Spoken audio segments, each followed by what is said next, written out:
19 জুলাই পল্টন মোড়ে আমার সামনে আমার নিজ চোখে এই পাশ দিয়ে মাথার এই পাশ দিয়ে রুকে পাশ দিয়ে বের হয়ে গেছে।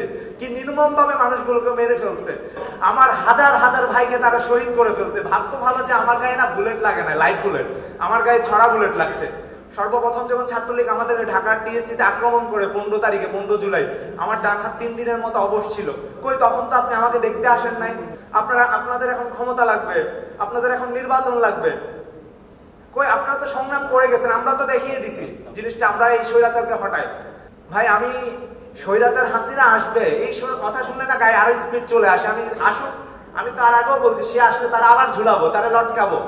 কেউ হাসিনা হয়ে উঠবে তাকে চ্যালেঞ্জ করতেছি, তুমি হাসিনা হয়ে উঠতে পারবা না, তোমাকে হাসিনা হয়ে উঠতে দেওয়া হবে না। আমরা শিখে গেছি কিভাবে জীবন দিতে হয়, কিভাবে বন্দুকের নলের সামনে দাঁড়াতে হয়। নির্দিষ্ট একটি রাজনৈতিক দলের নাম বলা হয়, আমি কোনোদিন ওই রাজনৈতিক দলের সাথে সম্পৃক্ত ছিলাম না। শুধুমাত্র আমি একজন মাদ্রাসার স্টুডেন্ট, তার জন্য আমাকে 3 বার হাতে হাত কড়া পরিয়ে আমাকে জেলখানায় নিয়ে যাওয়া হয়। কি কারণে সেটা আমি জানি না। আমার কাছে লজ্জা লাগতো দেখে আমি কখনো বলি নাই, কিন্তু আমাকে এভাবে নির্যাতন করা হয়েছে। আমাকে রাতের বেলা আমাদেরকে বাসা থেকে ধরে নিয়ে যাওয়া হয়েছে। সর্বশেষ যখন আন্দোলন হয়, আপনারা আমাকে সবাই দেখেছেন কিন্তু হয়তো চিনতে পারেন না। আমার একটা ভিডিও গত জুলাই 16 তারিখে ঢাকার ভিসি চত্বরে খুব বেশি ভাইরাল হয় 16 জুলাই। তারপর থেকে আমি না আমার ঠিক মতো কোথাও ঘুমাইতে পারি নাই। আমি পালাই ছিলাম। সকালে আন্দোলন করতাম, তাতে নির্দিষ্ট কোনো জায়গা ছিল না। আমার কাছে টাকা ছিল, লাগাতার 8 বেলা আমি খাইতে পারি নাই। আমাদের হল বন্ধ, ক্যান্টিন বন্ধ, সব বন্ধ। লাগাতার 8 বেলা ভাত ছাড়া ছিলাম, শুধু কলা বন খেয়ে বেঁচেছিলাম। তারপরে রাস্তা ছাড়ি নাই। আর এখন এসে আমাদেরকে না ভাই ঠিকঠাক মতো যদি বলি, ঠিকঠাক মতো আমরা চিকিৎসাটুকু আসলে যতটুকু পাইছি আলহামদুলিল্লাহ, তার চেয়েও বেটার পাওয়া হয়তো আমাদের কপালে ছিল না দেখে পাই নাই। ওই জায়গায় এসে এখন শুনতে হয় আমরা আহত লীগ। আমি আপনাদের কাছে, যারা আমাদেরকে আহত লীগ বলেন, আপনাদের কাছে প্রশ্ন রাখতে চাই। আপনি ভাই একসাথে আন্দোলন করছি, আপনি যদি এখন আহত লীগ বলে জিনিসটাকে মোড় ঘুরাতে চান, আপনি এখন পর্যন্ত 400 আমার আহত ভাইকে আর্থিক অনুদান দিতে পেরেছেন? আমাদের কয়টা ভাইকে উন্নত মানের চিকিৎসা দেওয়া হয়েছে? 2, 4 দিন 5 দিন আগে এসেও কেন শুনতে হয় আমার ভাই তার হাত কেটে ফেলতে হবে?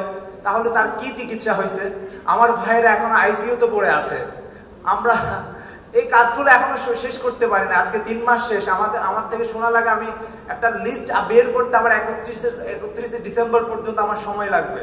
তাহলে আপনি আমাদের প্রতি কতটুকু কনসার্ন, আপনার কাছে প্রশ্ন রাখতে চাই ভাই। আমি স্বৈরাচার হাসিনা আসবে এই কথা শুনলে না গায়ে আরো স্পিড চলে আসে। আমি তার আগেও বলছি, সে আসলে তারা আবার ঝুলাবো, তারা লটকাবো। নিরপরাধ মানুষগুলোকে সে ফাঁসি দিয়ে মারছে। সে বাংলাদেশের বুকে যেভাবে জুলুম, নির্যাতন, অত্যাচার করেছে, তাকে আমরা ফাঁসিতে ঝুলানো ছাড়া তার রেহাই নাই। তার অপেন প্লেসে তার ফাঁসি হতে হবে। আমার হাজার হাজার ভাইকে তারা শহীদ করে ফেলছে। ভাগ্য ভালো যে আমার গায়ে না বুলেট লাগে না, লাইট বুলেট, আমার গায়ে ছড়া বুলেট লাগছে। 19 জুলাই পল্টন মোড়ে আমার সামনে আমার নিজ চোখে এই পাশ দিয়ে মাথার এই পাশ দিয়ে রুকে পাশ দিয়ে বের হয়ে গেছে। কি নির্মম ভাবে মানুষগুলোকে মেরে ফেলছে। আমার ভাইয়েরা এখন হাঁটতে পারে না, চলতে পারে না, বলতে পারে না। আমি যে লাইটগুলো, আমার খুব কষ্ট হয়, আমি লাইট নিতে পারি না। আর এখন কিছু আমি ওনাদেরকে বাবা বলেই সম্বোধন করতে চাই। আসলে আপনারা তো রাস্তায় ছিলেন না বাবা, রাস্তায় আমি ছিলাম সেই জুলাই 1 তারিখ থেকে 2 তারিখ থেকে। আমি দেখেছি আমার ভাইদের উপরে কিভাবে নির্মম নির্যাতন করা হয়। সর্বপ্রথম যখন ছাত্রলীগ আমাদের ঢাকার টিএসসিতে আক্রমণ করে 15 তারিখে 15 জুলাই আমার ডান হাত 3 দিনের মতো অবশ ছিল। কই তখন তো আপনি আমাকে দেখতে আসেন নাই। কই তখন তো আমাদের ভাইগুলোকে দেখতে আসেন নাই। আপনারা বলছেন আমাদের সাথে কোটা আন্দোলনের সাথে কোনো সম্পৃক্ততা নাই। এখন আপনার ক্ষমতা লাগবে, এখন আপনার নির্যাতন লাগবে। কখনো এসে তো আমাকে জিজ্ঞেস করেন এমটা তোমার চোখটা কেমন আছে বাবা, তোমার তো বাংলাদেশে ট্রিটমেন্ট শেষ, তোমাকে একটু বিদেশে নেওয়ার ব্যবস্থা করি, সেই কথাটা বলেন নাই। আমি যে প্রতিনিয়ত চোখের ব্যথা, মাথার ব্যথা, আমি ঠিক মতো চলতে, সেটা আমাকে কখনো প্রশ্ন করছেন? আপনাদের এখন ক্ষমতা লাগবে, আপনাদের এখন নির্বাচন লাগবে। কই আপনারা তো সংগ্রাম করে গেছেন, আমরা তো দেখিয়ে দিছি জিনিসটা, আমরা এই স্বৈরাচারকে হটাই। আমি এলোমেলো কথা বলতেছি, আসলে এইভাবে বলা উচিত ছিল না। তারপরে অনেকগুলো আসলে হৃদয়ে অনেকগুলো ব্যথা, কি করব, একটা সুযোগ পাইছি, এই জন্য আমি আপনাদেরকে আমার ভাইয়ের সমান, বাবার সমান যারা আছে, আপনার কষ্টগুলো একটু শেয়ার করতেছি। আর আমরা একটা সুন্দর সুস্থ বাংলাদেশ দেখতে চাই, হাহাকার মুক্ত একটা বাংলাদেশ দেখতে চাই। স্বাধীনতা যে ঘোষণাপত্রে উল্লেখ ছিল, সাম্য, মানবিক মর্যাদা, সামাজিক ন্যায় বিচারের একটা বাংলাদেশ দেখতে চাই। আমরা আর দ্বিতীয় কোনো ফ্যাসিস্টকে দেখতে চাই না, আর কোনো খুনিকে দেখতে চাই না, আর দ্বিতীয় কোনো হাসিনাকে দেখতে চাই না। কেউ হাসিনা হয়ে উঠবে তাকে চ্যালেঞ্জ করতেছি, তুমি হাসিনা হয়ে উঠতে পারবা না, তোমাকে হাতটা হয়ে উঠতে দেওয়া হবে না।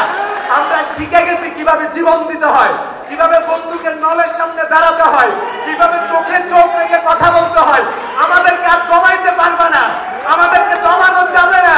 আমরা এখন কথা বলতে জানি, বলতে জানি, লড়তে জানি, হটাতে জানি, ফেসিবাদকে বিতাড়িত করতে জানি।